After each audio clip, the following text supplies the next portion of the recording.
ఇంకొక విషయం ఏంటంటే ఇప్పుడు రేవంత్ రెడ్డి గతంలో డిజిటల్ మీడియా పైన అవాకులు చెవాకులు పెళ్తే ఏ ఒక్కరు కనీసం మెయిన్ స్ట్రీమ్ మీడియా జర్నలిస్ట్ ఎవరు కూడా మాట్లాడలేదు. సో నేను ఒకటే అడుగుతాను, మా డిజిటల్ మీడియా పైన ఆల్రెడీ ఎంత అవాకులు చెవాకులు పిల్లల్లో మాట్లాడిండు, అయిపోయింది. ఇప్పుడు ఏం జరుగుతుంది? మెయిన్ స్ట్రీమ్ మీడియా వర్కింగ్ జర్నలిస్టుల జోలికి వచ్చిండు, వర్కింగ్ జర్నలిస్టులను అరెస్ట్ చేసిండు. తర్వాత ఇక శాటిలైట్ ఛానల్ ఓనర్లను కూడా శాటిలైట్ ఛానల్ టార్గెట్ చేసే అవకాశం ఉంటుంది, లేకపోతే శాటిలైట్ ఛానల్ ఓనర్లను కూడా టార్గెట్ చేసే అవకాశం ఉంటుంది. సో ఇప్పుడు ఒకవేళ వర్కింగ్ జర్నలిస్టులు మొత్తం ఎవరైతే డిజిటల్ మీడియా కానీ, శాటిలైట్ మీడియా కానీ, ప్రింట్ మీడియా కానీ, ఈ మూడు మీడియాలు గనక ఒకవేళ మూడు మీడియాలు గనక ఒకవేళ కలిసి పోరాడకపోతే, నిన్ననేమో డిజిటల్ మీడియా జర్నలిస్టుల పైన పడ్డాడు, అయిపోయింది. దాని తర్వాత వర్కింగ్ జర్నలిస్టుల పైన పడ్డాడు, తర్వాత ఛానళ్ళ పైన పడతాడు, తర్వాత పత్రికల పైన పడతాడు. ఇక పడితే ఇక ఒక కంట్రోల్ ఏమైనా జరుగుతుందా, మీడియాని కంట్రోల్ పెట్టేటువంటి ఒక ప్రయత్నం ఏమైనా జరుగుతుందా అనేది కూడా తెలియాల్సిన అవసరం ఉంది. దీనికి తెలవాలి అంటే ఖచ్చితంగా ఈ అందరూ కలిసి డిజిటల్ మీడియాకు సంబంధించిన వాళ్ళు, వర్కింగ్ జర్నలిస్టులు, శాటిలైట్ ఛానళ్ళు, పత్రికా సంబంధించినటువంటి వాళ్ళందరూ కూడా కలిసి పోరాడాల్సినటువంటి అవసరం అయితే ఉంది అనేది నా యొక్క అభిప్రాయం.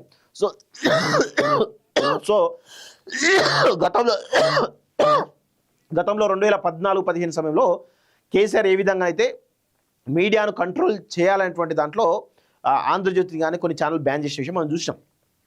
సో ఇప్పుడు కూడా రేవంత్ రెడ్డి అట్లా మీడియాని ఏమైనా కంట్రోల్లో పెట్టుకోబోతున్నాడా, దీనికి సంబంధించి ఖచ్చితంగా ఒక చర్చ జరగాల్సిన అవసరం అయితే ఉంది.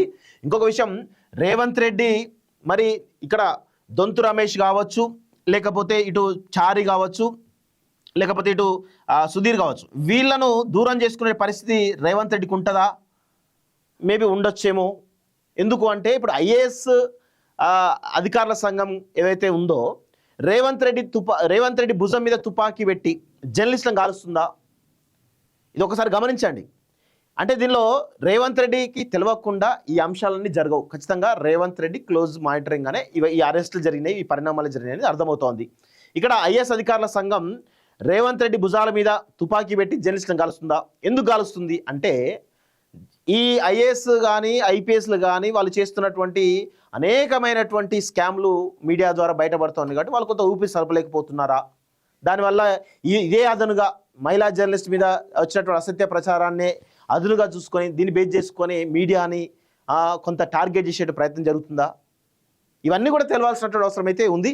సో మొత్తానికైతే రేవంత్ రెడ్డి కంట్రోల్లో సిస్టమ్ ఉందా లేదా, లేకపోతే ఐఏఎస్ అధికారుల ఒత్తిడి మేరకు రేవంత్ రెడ్డి తలొగ్గి ఈ ప్రయత్నం చేస్తున్నాడా, ఇవన్నీ కొంత బయట జరుగుతున్నటువంటి ప్రధానమైనటువంటి చర్చ.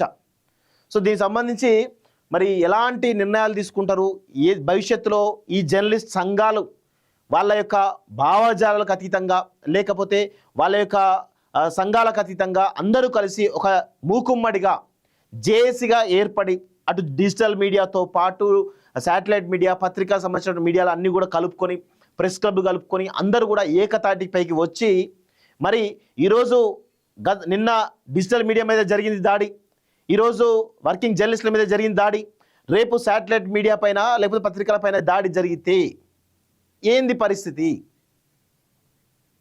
సో దీనిపైన చాలా సీరియస్గా చర్చ జరగాల్సిన అవసరం అయితే ఉంది. జర్నలిస్ట్ మిత్రులారా, మీరు ఖచ్చితంగా అందరూ ఇటు డిజిటల్ మీడియా కానీ లేకపోతే ప్రధానమైన మీడియా కానీ అందరూ కూడా ఏకం కావాల్సినటువంటి అవసరం అయితే ఉంది. డిజిటల్ మీడియాలో కూడా దాదాపు 50% పైగా, అక్కడ 50 దాదాపు 75% కూడా మెయిన్ స్ట్రీమ్ మీడియా నుంచి వచ్చి ఆ డిజిటల్ మీడియాలో వాళ్ళ సొంత ఛానల్ పెట్టుకున్న వాళ్ళే కదా. మనందరూ కూడా కలిసి పోరాడాలి కదా. అందరూ కలిసి పోరాడేటువంటి అవకాశం ఉందా అనేటువంటి ఒక బలమైనటువంటి ఈరోజు విమర్శ నేను చేస్తూ ఉన్నాను. దానిపైన చర్చ జరగాలి. పండుగ తర్వాత రేపో ఎల్లుండో ఒక రౌండ్ టేబుల్ కాన్ఫరెన్స్ పెట్టి దీనిపైన సుదీర్ఘమైనటువంటి చర్చ చేయాల్సిందిగా ఈరోజు మేమైతే కోరుతా ఉన్నాం.